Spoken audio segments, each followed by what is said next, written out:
Hello everyone, this is Aman Sinha from Adam's wheel. और आज की इस वीडियो में हम लोग देख रहे होंगे कि किस तरह से हम लोग नंबर्स के साथ खेल सकते हैं, कौन कौन से अरिथमेटिक ऑपरेशंस हम लोग लगा सकते हैं अपने प्रोग्राम के अंदर। और हम लोग ये भी देख रहे होंगे कि फंक्शंस क्या होता है और फंक्शंस को किस तरह से हम लोग अपने जावास्क्रिप्ट में यूज़ कर सकते हैं। उसके बाद हम लोग देखेंगे कि कौन कौन से different type of data types होते हैं जावास्क्रिप्ट के अंदर और उन्हें किस तरह से यूज़ कर सकते हैं हम लोग अपने प्रोग्रामिंग के अंदर। So let's get right into this.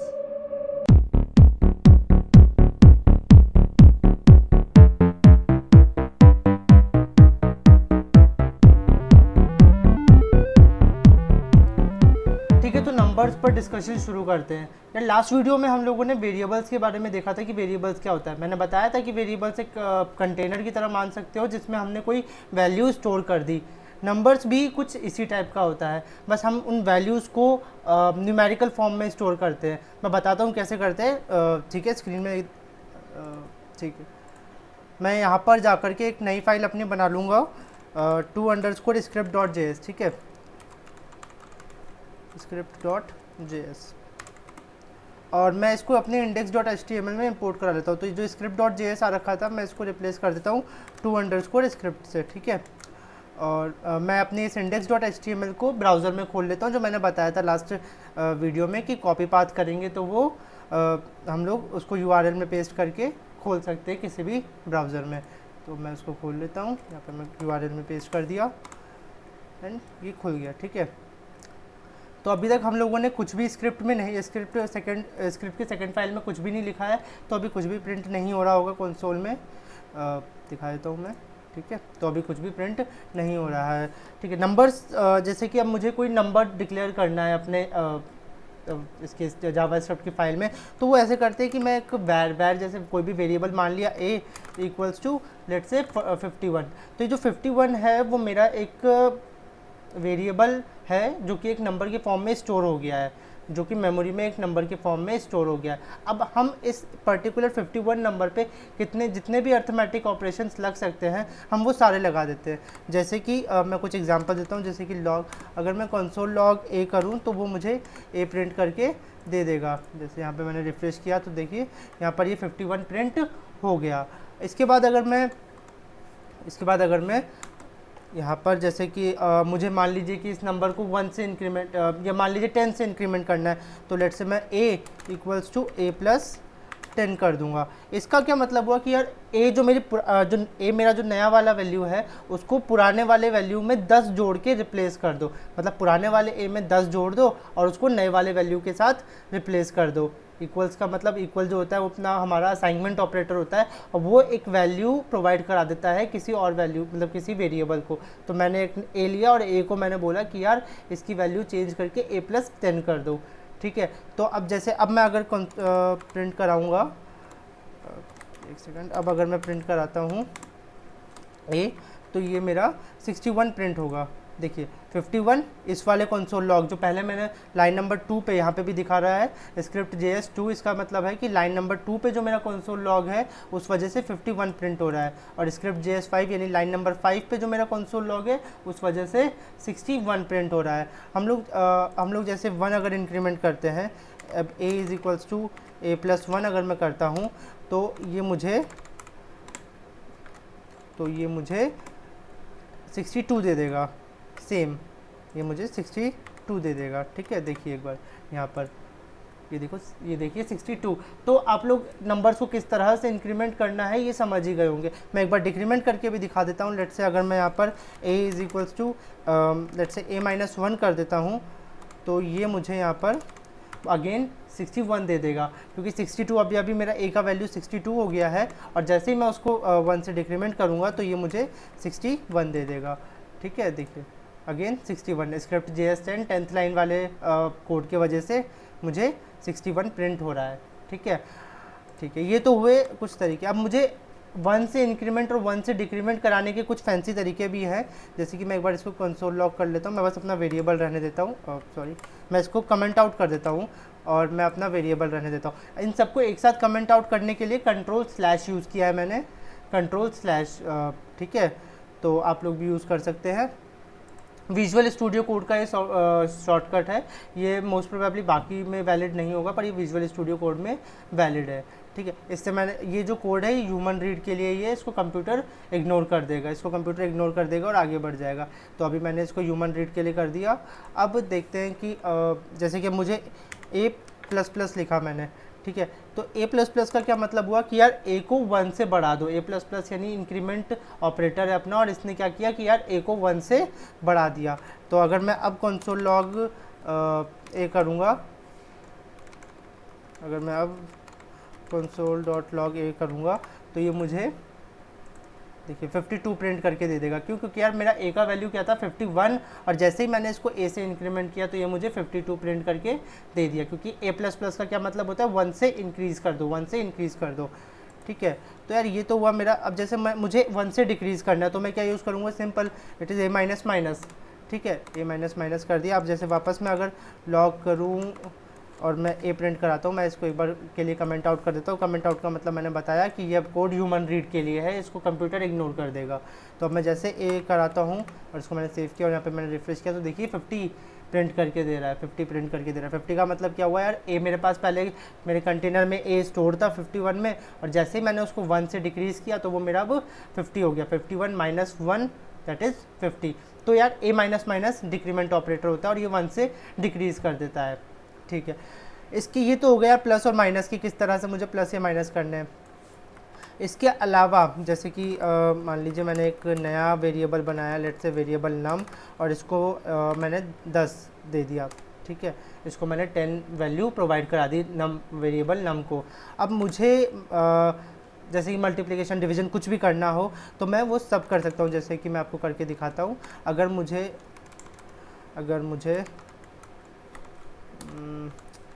Late से यहाँ पे जैसे मुझे नम इंटू 5 करना है तो सिंपल मैं नम मल्टीप्लाइड बाय 5, ठीक है, नम मल्टीप्लाइड बाय 5 प्रिंट करा दूंगा। देखिए यहाँ पे, तो यहाँ पे 50 प्रिंट हो रहा है, ये 50 इसके वजह से प्रिंट हो रहा है। ठीक है, 10 अपने पास था और नम इंटू 5 50। मैं जैसे नम इंटू 7 करके दिखाता हूँ तो फिर वो क्या होगा, नम इंटू 7 मेरा 70 70 प्रिंट हो गया। तो मल्टीप्लिकेशन भी वैलिड है। इसके अलावा हम लोग कोशेंट भी निकाल सकते हैं। कोशेंट निकालने के लिए क्या करते हैं, जैसे कि मैं लॉग लेट से नम डिवाइडेड बाय 4 कर दूं तो यार ये मेरा क्या प्रिंट करके दे देगा, 2.5। मतलब कि ये क्या प्रिंट करके दे दिया कि यार जो 10 को जब मैं इससे डिवाइड करूँगा 4 से तो मुझे जो मेरा वैल्यू मिलेगा 10 डिवाइडेड बाय 4 दैट इज़ 2.5। ठीक है, ये मुझे 2.5 प्रिंट करके दे दिया। और इसके बाद अगर मैं मुझे रिमाइंडर चाहिए कि यार 10 को 4 से डिवाइड करके क्या रिमाइंडर आता है, तो वो भी हम निकाल सकते हैं। जैसे कि 10, मतलब ये मैं अपना नाम ही ले लेता हूँ। आप लोग यहाँ पे नंबर भी लिख सकते हैं, मैं करके बता देता हूँ। जैसे मैंने नंबर लिखूँगा तो यार लिख सकते हैं। अच्छा, रिमाइंडर निकालने के लिए मॉड्यूलस ऑपरेटर होता है, इस परसेंटेज साइन को मॉड्यूलस ऑपरेटर बोलते हैं।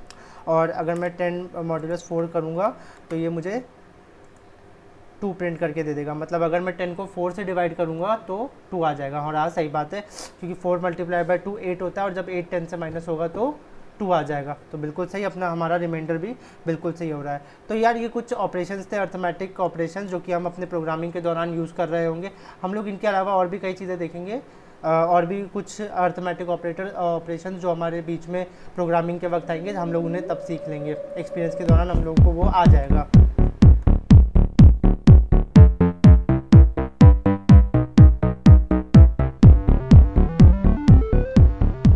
तो अभी तक हम लोगों ने नंबर्स के बारे में देख लिया है। अब देखते हैं कि यार फंक्शंस क्या होता है। फंक्शंस बेसिकली एक सेट ऑफ कोड कह सकते हैं, एक फंक्शन, एक फॉर्मूला कह सकते हैं, जो कि हम खुद जनरेट करते हैं किसी भी प्रोग्रामिंग के दौरान, और हम उस फॉर्मूले को कभी भी अपनी रिक्वायरमेंट के हिसाब से कोड में कॉल कर सकते हैं, कोड में बुला सकते हैं कि भाई ये वाला जो फॉर्मूला है ये अप्लाई कर रहे हैं, और हमें बार बार उसका एक पर्टिकुलर कोड नहीं लिखना पड़ता, बार बार उस प्रोसेस को करने का एक कोड नहीं लिखना पड़ता। ठीक है, मैं एक बार करके दिखाता हूँ तो ताकि और आइडिया लग जाएगा। मैं इसको कमेंट आउट कर देता हूँ। ठीक है, और अब मैं फंक्शंस के बारे में बताता हूँ। तो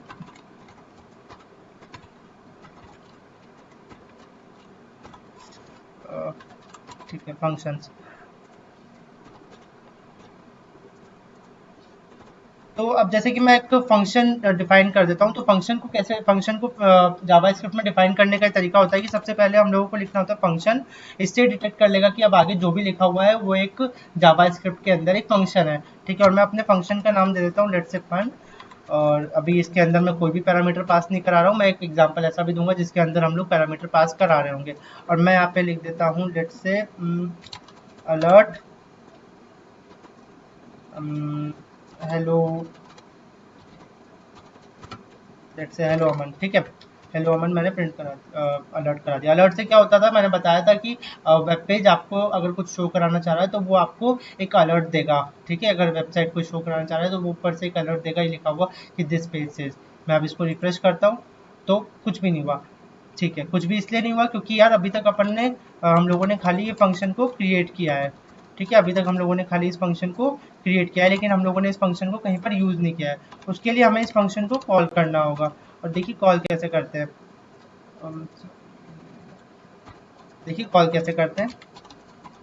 कॉल करने के लिए कुछ भी नहीं है, बस हम लोगों को उस फंक्शन का नाम लिख देना है। तो अभी मेरा फंक्शन का नाम फन है और ये आगे दो ब्रैकेट्स, मैं इसको सेव करूंगा।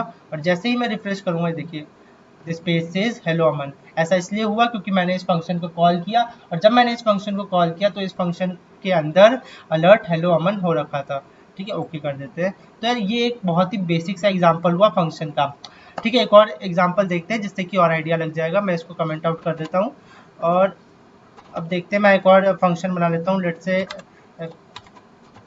मैं एक और फंक्शन बना लेता हूँ, ठीक है। और मैं इस फंक्शन का नाम ले लेता हूँ लेट से ग्रीट, ठीक है, ग्रीट। और मैं इसके अंदर एक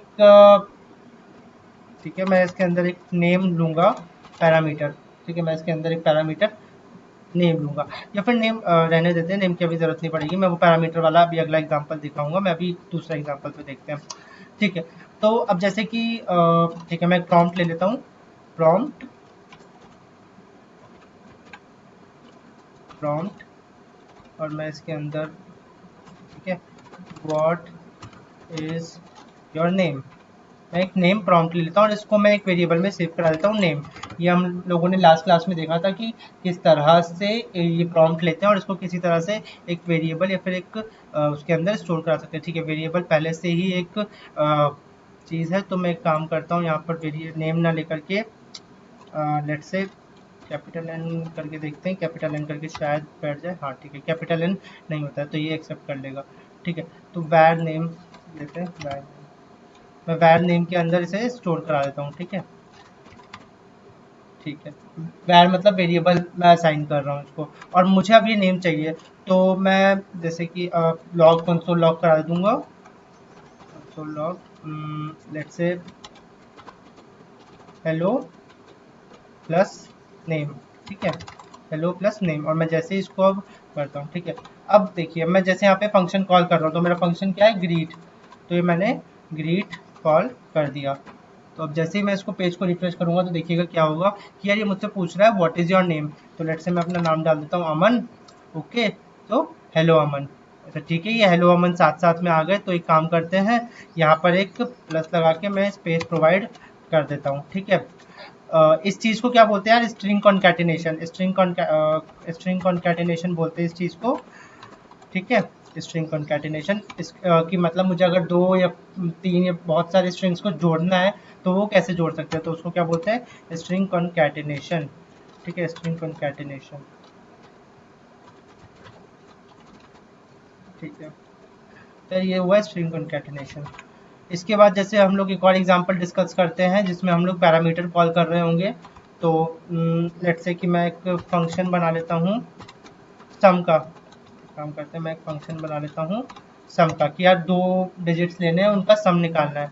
तो लेट से मैंने जैसे एक सम बना लिया और मैंने वैर नम वन या फिर वैर रन करते हैं num one comma num two, ठीक है।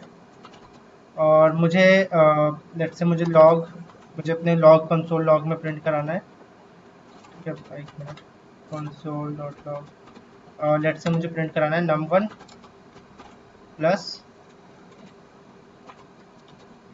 नम टू, ठीक है, num one plus num two. मुझे ये कंसोल में प्रिंट कराना है, तो मैं इस फंक्शन को कॉल कर लेता हूँ। तो यहाँ पे मैंने सम कॉल किया, ठीक है, मैंने जैसे यहाँ पे मैंने सम कॉल किया, मैंने एक ब्रैकेट बना दिया, ठीक है। तो देखिए यहाँ पे दिखा रहा है num1 और num2, ये जो फंक्शन है वो num1 और num2 एक्सपेक्ट कर रहा है हम लोगों से। तो लेट से मैं 2 नंबर दे देता हूँ, 2, 3, मैंने 2 नंबर दे दिए और मैंने इसको सेव करके रन कराया। तो 5, देखिए 5 प्रिंट हो गया। num1 और num2 ये सम एक्सपेक्ट कर रहा था हम लोगों से, और ये 5 इसने प्रिंट करके दे दिया, ठीक है। मैं एक और एग्जांपल बताता हूँ, जैसे मैंने यहाँ पे सम, लेट्स से सम मैंने प्रिंट कराया। अब ध्यान से देखिएगा इस वाली चीज़ को, मैं यहाँ पे number as a string pass कर रहा हूँ, मतलब मैंने इन्वर्टेड कॉमास के बीच में लगा रखा है। तो इन्वर्टेड कॉमास के बीच में का मतलब क्या होता है कि यार वो एक स्ट्रिंग है, ठीक है। तो मैंने कॉमा 3 पास किया, तो ये 5 ना आके देखिए क्या आएगा, ये 23 आया, और 23 एज अ स्ट्रिंग पास हुआ। कलर डिफरेंस से भी पता चल रहा है कि यार ये ब्लू कलर का था, इसलिए मतलब ये नंबर था, और ये 23 जो था वो हमारा, सॉरी, जो ये 23 जो है वो एक स्ट्रिंग है, ठीक है। तो फंक्शंस में बस इतना ही था। हम लोग आगे और डिस्कस कर फंक्शंस को यूज़ कर रहे होंगे, और फंक्शंस को यूज़ करने का एक बहुत ही लेटेस्ट तरीका है जो कि ES6 स्निपेट्स में लॉन्च हुआ है, उसके बारे में भी हम लोग देख रहे होंगे कि वो क्या है। उसको एरो फंक्शंस बोलते हैं, और वो बहुत ही अच्छी चीज़ है, पर वो हम लोग आगे पढ़ेंगे। तब तक के लिए हम इसी टाइप के फंक्शंस को फॉलो कर रहे होंगे, ठीक है। तो आगे बढ़ते हैं।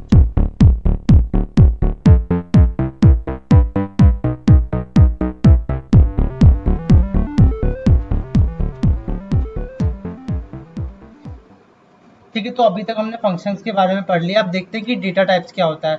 या डेटा टाइप्स एक ऐसा, मतलब डेटा टाइप्स को हम ऐसे समझ सकते हैं कि ये जितने भी टाइप ऑफ डेटा, जितने भी तरह से हम डेटा को स्टोर कर सकते हैं अपने इस मेमोरी में, वो सारे हमारे डेटा टाइप्स होते हैं। जैसे कि वो नंबर्स हो गया कि हम किसी भी चीज़ को नंबर के फॉर्म में स्टोर कर सकते हैं, या वो कोई स्ट्रिंग हो गया, जो कि इन दोनों को हम लोग पिछले लेक्चर्स में देख चुके हैं। इसके अलावा और भी कई सारे टाइप्स के होते हैं डेटा टाइप्स, जो कि मैं अभी डिस्कस करने वाला हूँ। तो ठीक है, देखते हैं क्या होता है। मैं इसको एक बार कमेंट आउट कर देता हूँ, ठीक है। और अब मैं डेटा टाइप्स के बारे में बताता हूँ, डेटा टाइप्स, ठीक है। तो जैसे सबसे पहला डेटा टाइप जो हमने पढ़ा, जैसे कि वैर। तो यार वैर, जैसे मैं मान लीजिए कि एज लेता हूँ, और एज में यहाँ पे 20 लिखता हूँ, तो ये मेरा क्या होगा, नंबर, ये मेरा नंबर डेटा टाइप होगा, ठीक है, ये मेरा नंबर डेटा टाइप होगा। इसके अलावा अगर मैं लेट से जैसे कि ठीक है नेम लेके देखते हैं, तो मैं जैसे वैर लेता हूँ, वैर नेम, ठीक है, वैर नेम लिया मैंने, और नेम मैंने मान लीजिए जैसे इधर अमन ले लिया, और यहाँ पर अगर जो मेरा नेम है वो मेरा स्ट्रिंग के फॉर्म में स्टोर हो रहा है, इसलिए कौन सा टाइप होगा इसका, स्ट्रिंग, ठीक है।